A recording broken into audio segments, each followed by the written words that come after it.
Welcome back to Joey's Quizzes and Stuff. Your last assignment was to finish adding all the upper voices to a bass line. Here is a solution, but how did you do?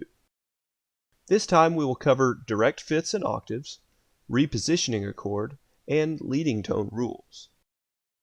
To make it simple, you only have to worry about direct fifths and octaves if your soprano leaps up to form a fifth or octave, with the bass also moving up. If the soprano moves by a step, or you're moving down, you're fine. Let's use our previous assignment to show this. On the second count of measure 2, we see the bass moving up to a C and the soprano moving up to a C as well. Because the soprano only moves by a step to get there, this is fine. Whereas if the soprano started from the G, this would be called a leap, which means more than one step, and because they're both moving up, that would be incorrect. Another thing I wanted to point out with this assignment before we move on.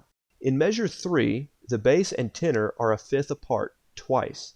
This would not be a parallel fifth because the voices don't move to create the second fifth, so this is perfectly fine.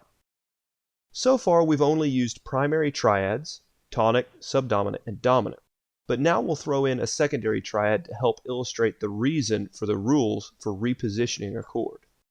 As you see here between the dominant and submediant, there are no common tones, which means we must employ contrary motion. However, since our bass and tenor are both on G, and the bass is about to move up, the tenor would move down and thus be lower than the bass. This is voice crossing and should never happen. So when we find ourselves in a bind like this, instead of having to erase everything and start over, we can simply reposition the upper voices of the dominant chord to make room for our contrary motion action.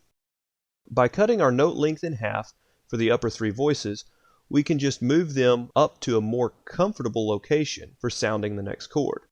Our D leaps up to the B, our B leaps up to the G, and our G leaps up to the D.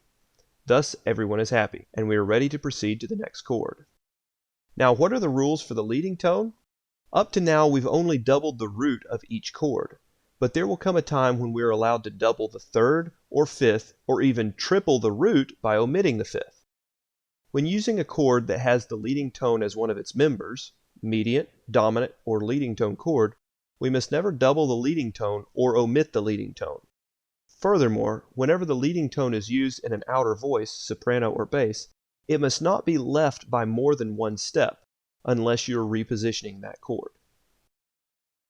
Now for your assignment. Here I have a musical phrase partially complete. In this assignment, you'll find that instead of repeating a common tone, it has been held out. All of the heavy lifting here has been done for you, but this will help you inspect your own work in the future. Some of the inner voices have been added, but the rest is up to you. Notice the dominants listed in the bass line being held out while some of the other voices shift. Happy harmony!